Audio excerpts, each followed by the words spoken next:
다 찾으셨습니까? 구약 신명기 6장 1절에서 5절 찾으셨으면은 저와 같이 한 목소리로 신명기 6장 1절에서 3절까지 봉독합니다. 시작. 이는 곧 너희의 하나님 여호와께서 너희에게 가르치리라고 명하신 명령과 규례와 법도라. 너희가 건너가서 차지할 땅에서 행할 것이니 곧 너와 내 아들과 내 손자들이 평생에 내 하나님 여호와를 경외하며 내가 너희에게 명한 그 모든 규례와 명령을 지키게 하기 위한 것이며 또 내 나를 장구하게 하기 위한 것이라. 이스라엘아 듣고 삼가 그것을 행하라. 그리하면 내가 복을 받고 내 조상들의 하나님 여호와께서 내게 허락하심 같이 젖과 꿀이 흐르는 땅에서 내가 크게 번성하리라. 아멘. 신명기 6장 1절에서 3절 내 하나님 여호와를 기억하라 라는 제목으로 같이 은혜 받는 시간 갖습니다. 성경은 모든 인생 문제의 대답서예요. 답을 주시는 말씀이다 이거죠. 하나님은 모든 것의 첫째 원인이 되십니다. 하나님에 의해서 만물이 창조됐지요. 사람이 만들어졌습니다. 하나님의 은혜에 의해서 죄인이 구원을 받았습니다. 그래서 모세에게 하나님이 말씀하신 것이 있어요. 오늘 우리에게도 말씀하시지만 하나님이 모세에게 준 말씀, 백성들에게 준 말씀이 있는데 잘 들어보세요. 너희를 애굽에서 인도해낸 신이 나 여호와 하나님을 믿을지어다. 기억해야 될 것이다. 너희가 힘들고 어려운 광야길을 지나 젖과 꿀이 흐르는 가나안 땅에 들어가게 되면 그곳에는 은, 금이 증식되고 집을 짓고 살 때에 평안케 되면 하나님을 잊어버리고 우리의 힘과 손으로 이 평안을 누린다 하며 하나님의 법도를 떠나 다른 신들을 섬기지 않도록 삼가 조심하라. 만약 너희가 나를 외면하고 범죄하면 다른 나라들과 같이 너희가 멸망하게 될 것이다. 경고예요.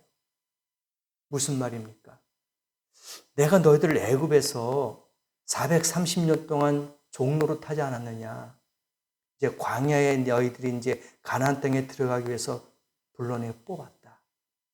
광야 몇 년 있었습니까? 40년이에요. 생각해 보세요.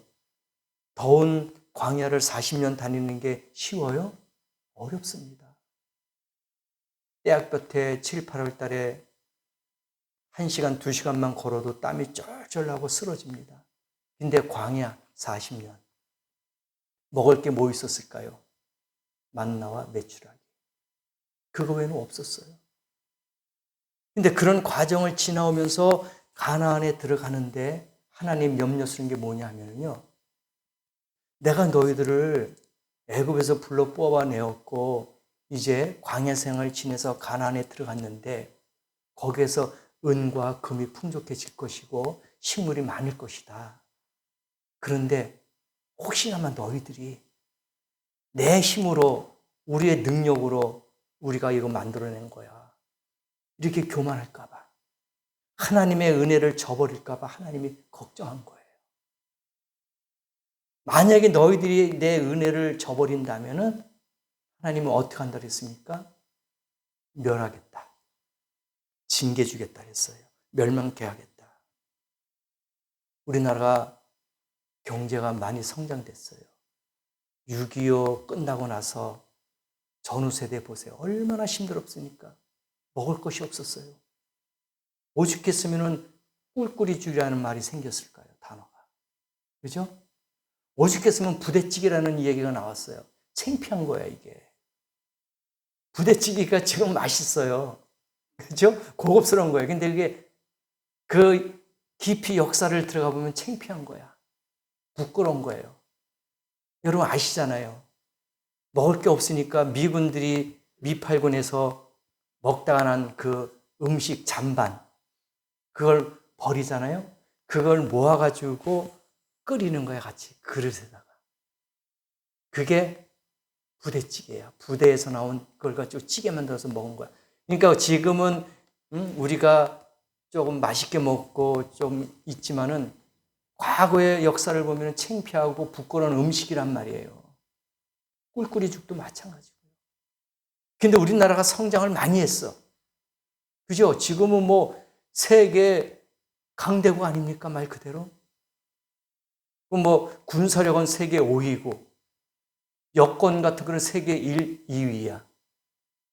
어느 나라 가든지 프리패스로 들어가 버려요.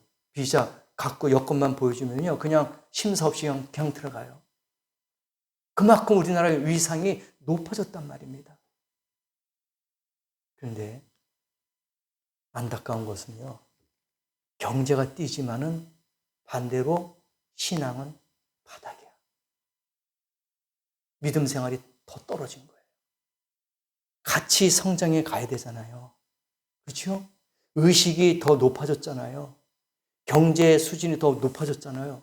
그럼 신앙도 같이 높아져야 돼요. 근데 경제가 올라갈수록 신앙이 바닥이야. 이상하잖아요. 왜 그럴까요? 그만큼 우리의 삶이 윤택해졌어요.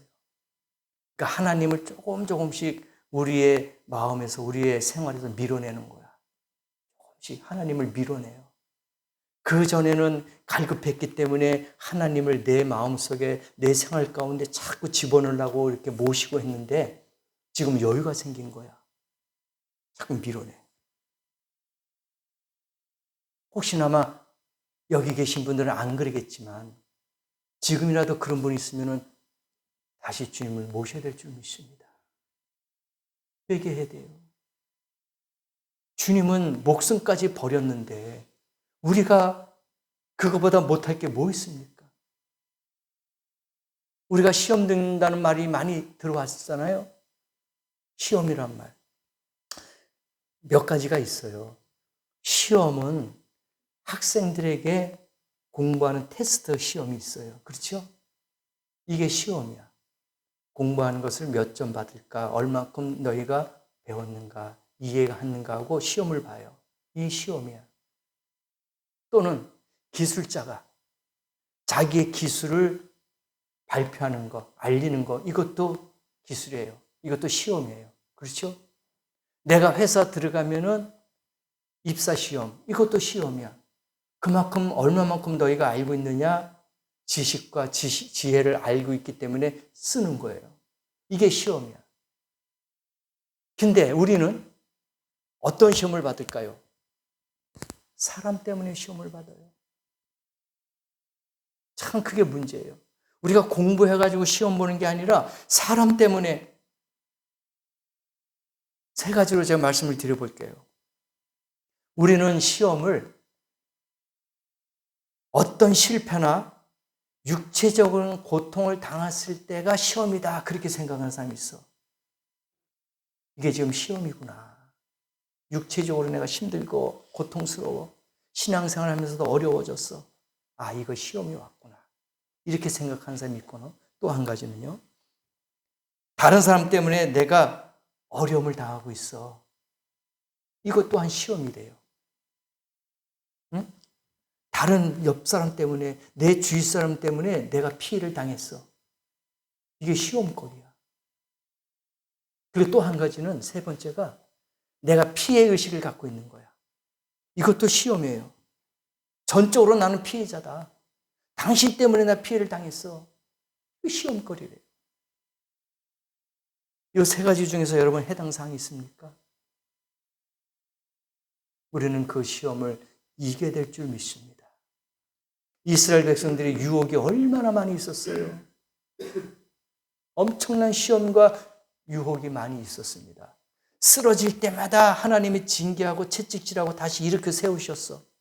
그럼 또 시험 들고 또 미혹에 빠지고 또 우상 숭배하고 그러면 하나님이 또 징계를 주고 또 다시 세워주시고 계속 2000여 년 동안 반복했어요. 너무 안 되니까, 너무 이 자식이 이스라엘 백성들이 속을 새기니까 하나님이 어떻게 했을까요? 세계에 흩어버렸어.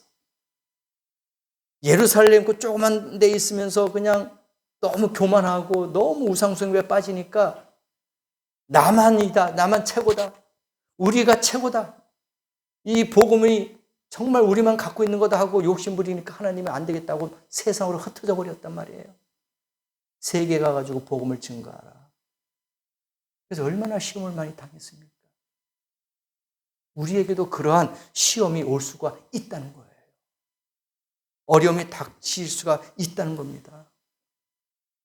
이스라엘 백성들이 사실 40년 광야 생활을 하면서 꿈에 부풀려 있어요. 기대가 있었어요. 야, 우리가 애굽에서 이렇게 고통을 당했는데 이제 하나님이 가나안 땅으로, 우리 복지의 땅으로, 우리 본 고향으로 우리를 보내주시구나 하고 기대감이 막 부풀려 있었어요. 됐다. 이제는 이 식민지 생활 포로에서 우리는 해방됐다. 가자! 했는데 이거 웬걸? 아니, 광에서 또 40년을 보내게 하니까 막 짜증이 나는 거예요.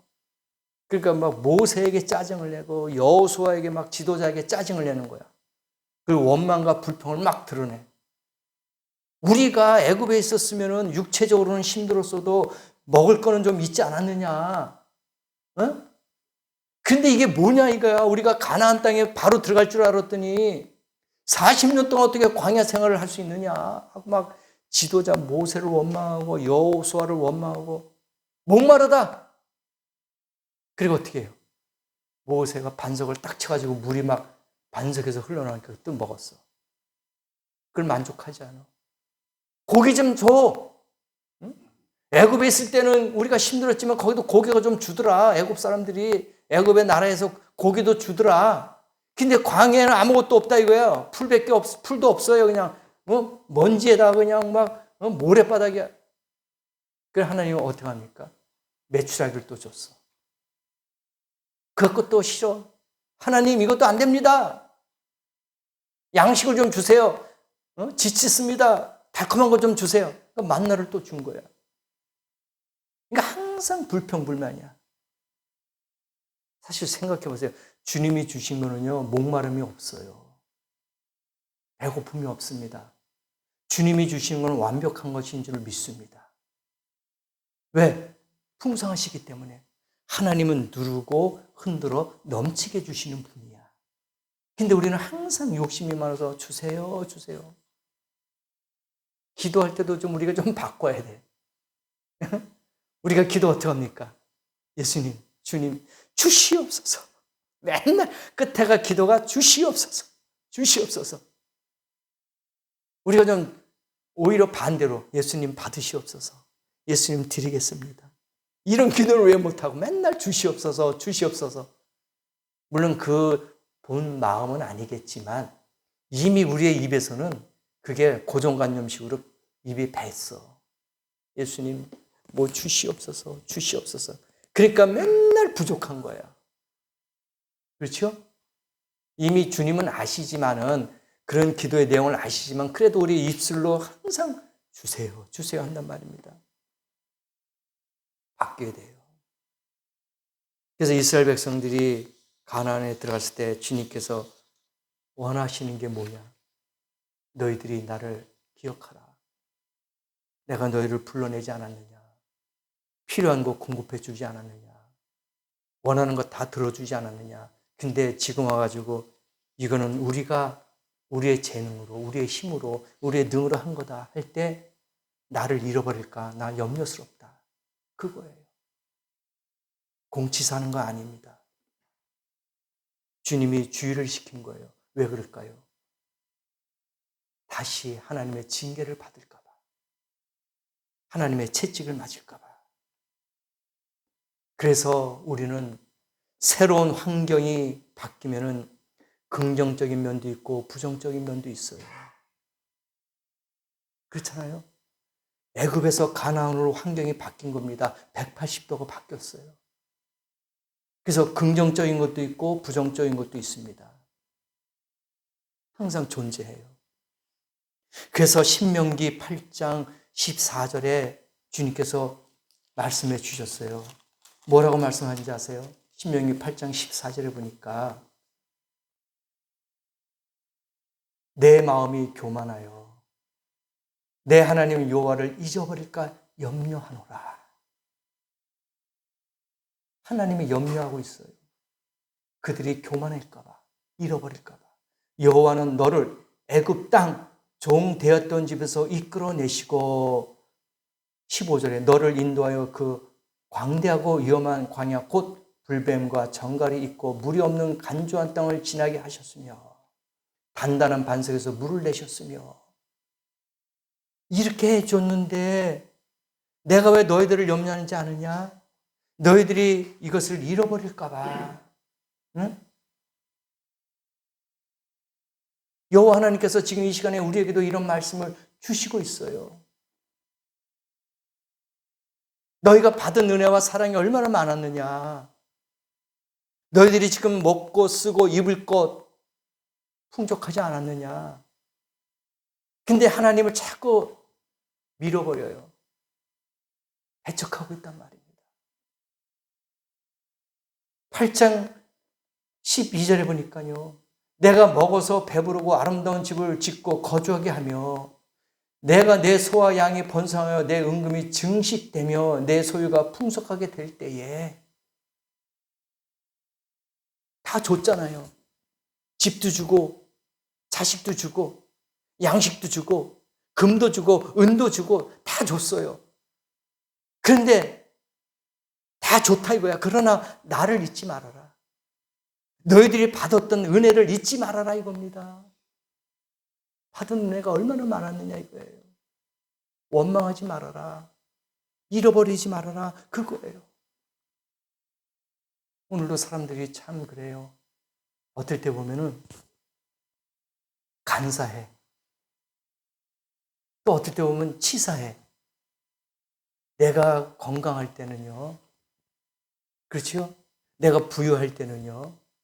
내가 여유가 있고 풍요로울 때는요. 조금씩 하나님을 밀어내는데 조금 병들고 아프고 부족함이 있을 때는 그땐 또 무릎을 꿇어요. 그땐 기도해. 힘들고 어려울 때는 열심히 신앙생활 잘해.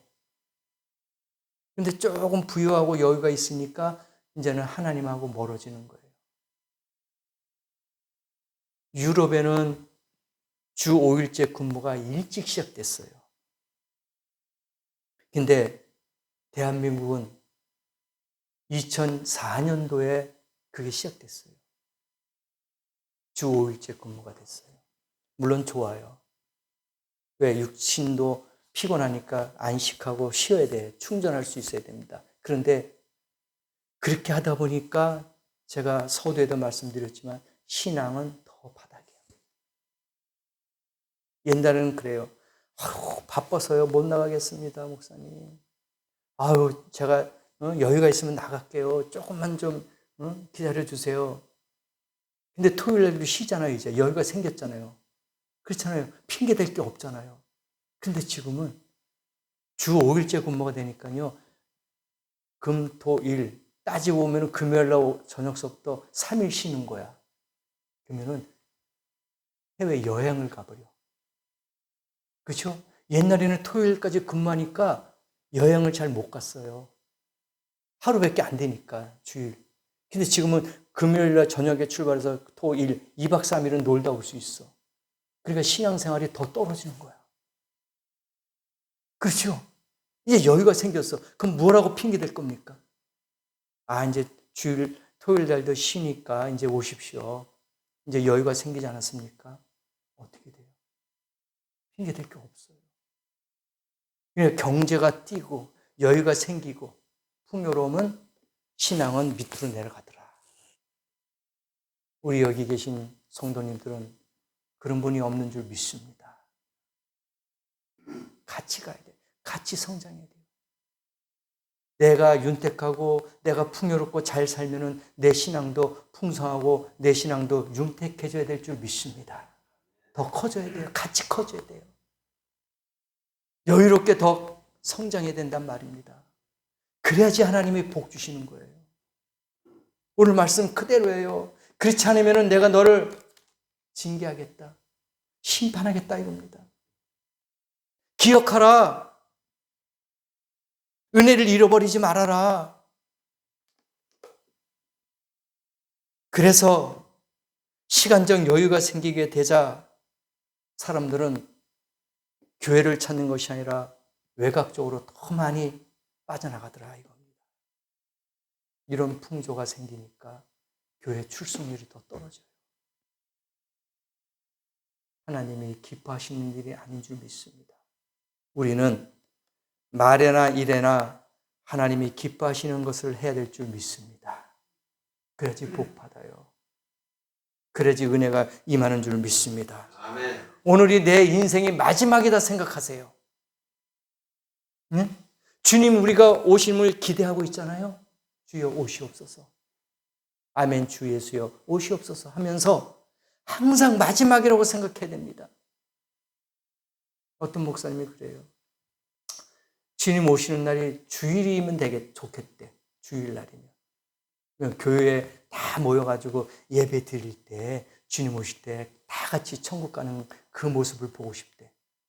근데 어떤 사람은 막 타락하고 어떤 사람은 또 신앙생활이 식어지고 시험 들고 해가지고 교회도 안 오는데 그러니까 교회 오는 사람들은 말 그대로 알짜배기다 이거야. 진실한 신앙이 믿음 있는 사람이니까 주님 주일날 오세요. 어차피 오실 거라면 그냥 주일날 오세요. 평일날 오지 마시고 그러는 거예요. 네? 그 정도로 이 기도가 그 정도로 말이 있다는 거예요. 참 씁쓸하죠. 그런 말 나오는 게 씁쓸한 거예요. 그래서 우리가 주님 오늘이 마지막입니다. 겸손하고 진실하고 순수하게 하나님으로부터 받은 은혜와 축복을 감사하며 사십시다. 그것이 나에게 복이 되는 거예요. 그것이 나에게 은혜가 되는 줄 믿습니다. 이전에 하나님께 드렸던 영광보다 더 큰 영광을 돌리는 성도가 되는 줄 믿습니다. 그러므로 오늘 이 말씀 하나님의 은혜를 기억하십시다. 지금까지 인도하셨던 거 내가 광야길을 걸어왔지만 내가 좁은 길을 걸어왔지만 가시밭길을 걸어왔지만 핑계대지 않게 하시고 나의 나된 것은 주님의 은혜다라고 시인하고 고백하고 주님이 주신 은혜를 감사하면서 영광 올려드릴 때 하나님이 이 한 주간도 복되게 여러분을 붙잡아 주실 줄 믿습니다. 아멘. 기도하십시다. 오늘 들은 말씀을